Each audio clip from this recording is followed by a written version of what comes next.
Brother, यहाँ पे हमारा माइक खराब हो गया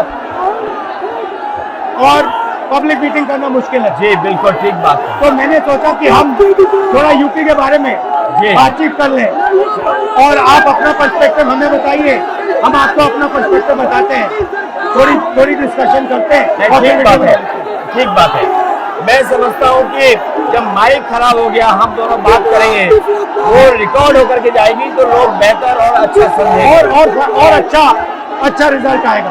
और क्योंकि सोशल मीडिया से वेल कनेक्टेड है तो सब लोगों को जानकारी मिल जाएगी कि हम और आप क्या बोल रहे हैं। यूपी जो 80 सीटें ले रहा है, इसमें 79 सीटें समाजवादी पार्टी, कांग्रेस, इंडिया गठबंधन जीत रहा है।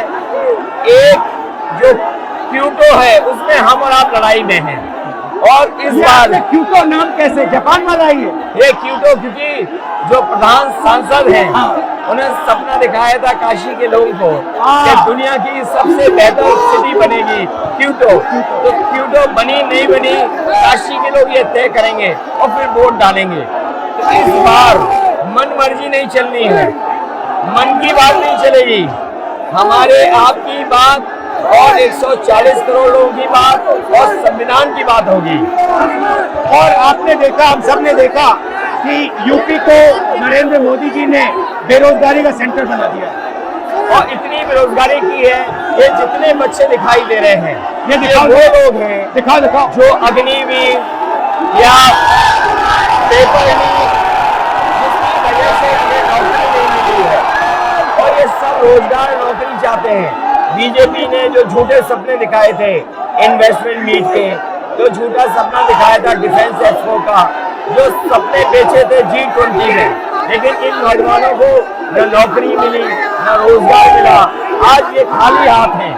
तो इसलिए हमें और आप मिल के जो आपने कहा, जो इंडिया गठबंधन कह रहा है कि 30 लाख बच्चों को नौकरी दी जाएगी, उस दिशा में हम लोग काम करेंगे। और पहली नौकरी पक्की स्कीम जिसके माध्यम से हर ग्रेजुएट को नौकरी का अधिकार, बेहतरीन ट्रेनिंग और बैंक अकाउंट में 1 लाख रुपए साल के। आपने नोट किया कि मोदी जी खटाखट बोलने शुरू कर दिए। ये आपके खटाखट के बाद वो रटारट खटाखट कर रहे हैं। अच्छा, आप एक बात बताइए, मुझे क्यूरियोसिटी है, थोड़ा आप अपने पापा के बारे में मुझे बताइए जी। मुलायम सिंह यादव जी के बारे में बताइए। आपने उनसे क्या सीखा?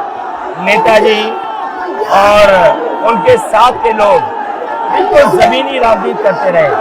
हालांकि नेताजी कुश्ती पहलवान और गांव के थे। करते हो कुश्ती? नहीं, मैं कुश्ती नहीं कर पाया जीवन में, क्योंकि मैं मिलिट्री स्कूल में चला गया तो कुश्ती नहीं कर पाया। लेकिन नेताजी इसीलिए धरती पुत्र बोले गए कि वो जमीन की बात को समझते थे। धरती पर जो लोग हैं उनकी क्या भावना है उसको लेकर के वो आगे बढ़ाना चाहते थे। और आपका इस क्षेत्र से और इस शहर से आज का लगाव नहीं है, न जाने कितने सालों पुराना लगाव है। जो इमोशनल कनेक्ट आपका इस शहर और शहर से है वो शायद और किसी राजनीतिक परिवार का नहीं होगा। तो नेताजी से उनका हार्डवर्क और अपने लक्ष्य के लिए लगातार काम करते रहना, जो गैर बराबरी की लड़ाई डॉक्टर राम मनोहर लोहिया यहीं लड़े थे। हालांकि हमारी आपकी विचारधारा की यहाँ टकराव रहा, लेकिन हमारे व्यक्तिगत या जो सिद्धांत में कभी समझौता नहीं हुआ। सिद्धांत को लेकर के हमने आपके साथ खड़े हुए और कई बार खड़े हुए, और आपकी भी पार्टी सिद्धांत से बहुत करीब रही समाजवादियों के। बट मुझे लगता है कि अब एक नई तरीके की पार्टनरशिप बन रही है, क्योंकि जो इस बार हमारा कोऑपरेशन है, शायद पहले ऐसा कोऑपरेशन नहीं हुआ। मतलब बिल्कुल सब जुड़ गए। सबसे अच्छा ये है कि जितना उन्होंने कहा 2 लड़कों की जोड़ी, उतना युवा आपसे, हमसे, इंडिया गठबंधन से और जुड़ गया। तो ये नेचुरल अलायंस है, और नेचुरल अलायंस इसलिए लोग महसूस कर रहे हैं कि वो चाहते हैं कि नौकरी और रोजगार मिले, नौकरी और रोजगार मिले। तो ये बड़ी भावना है कि हमसे आपसे ये यूथ कनेक्ट कर रहा है। सबसे बड़ी बात, महंगाई की चोट सबसे ज्यादा इन लड़कों को लगती है।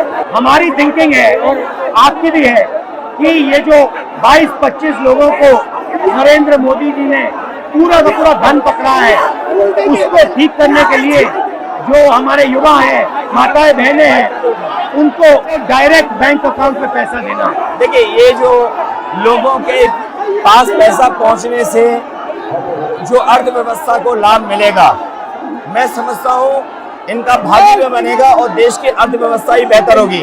ये जरूरी स्कीम है कि इनके अकाउंट में पैसा पहुंचे, इससे थोड़ा बहुत जीवन स्तर इनका भी अच्छा हो। नरेंद्र मोदी जी डिबेट से क्यों डरते हैं? क्योंकि वो सच का सामना नहीं करना चाहते। पूरा उनका झूठ का गुब्बारा है। वो बीजेपी और बीजेपी के लोग मन मर्जी से चलते हैं, अपनी मर्जी से चलते हैं और उनको लगता है कि डिस्कशन की कोई जरूरत नहीं है क्योंकि वो सब कुछ जानते हैं। डेमोक्रेसी में जितना डिस्कशन होगा, जितने विचार एक दूसरे को हम सुनेंगे और एक दूसरे पे भरोसा करेंगे, उतना हमारा लोकतंत्र मजबूत होगा। ये बीजेपी के लोगों ने न केवल हमारी जान को खतरा पैदा किया है, बल्कि लोकतंत्र को भी और संविधान को भी खतरा पैदा कर रहे हैं। और इसका नतीजा दिख रहा है कि चाइना हमारी जमीन के अंदर आ गया, ये बेरोजगारी बढ़ती जा रही है, जो प्रोडक्शन होता है वो नहीं हो रहा है और पूरा का पूरा एक्सटॉर्शन, ईडी, सीबीआई, ये लोग मतलब एक्सटॉर्ट कर रहे हैं। कई बार सुनने को मिल रहा है और सरकार स्वीकार नहीं कर रही है, लद्दाख की हमारी सीमाएं सुरक्षित हो गई, और अरुणाचल के आसपास या सीमा जो चीन से छू रही है वो बहुत असुरक्षित है। तो चीन से जहां हमारा सीमाओं का खतरा है, वहीं चीन से हमारे बाजार को भी खतरा है। तो कहीं ना कहीं हम लोगों को अपनी मैन्युफैक्चरिंग इकोनॉमी और मैन्युफैक्चरिंग इकोनॉमी को बढ़ावा देना पड़ेगा।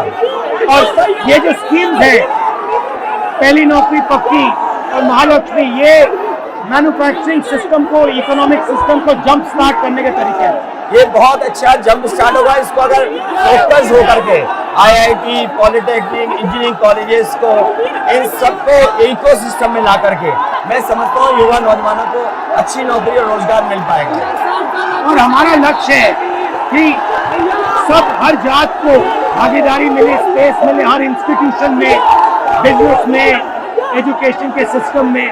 तो वो हमारा, हम दोनों का लक्ष्य है। बिल्कुल। और क्योंकि जो बात सभी दल कहते थे, आज इंडिया गठबंधन कांग्रेस भी कह रही है कि सामाजिक न्याय जरूरी है, जाति गणना जरूरी है। देश के लिए ये बड़ी चीज है। जो दुनिया में अमेरिका है, यूरोप है, अपने उन लोगों के लिए जो पीछे छूट जाते हैं, उनके लिए कुछ काम करते हैं। तो हमारा जो देश जाति के आधार पर पिछड़ा है, तो इसको आगे बढ़ाने के लिए ये बड़ी भूमिका होगी इस बार। बहुत अच्छा लगा, अच्छी बहुत मीटिंग अच्छा रहा, बहुत अच्छी मीटिंग है। मुझे लगता है कि ये यूनिक मीटिंग है क्या?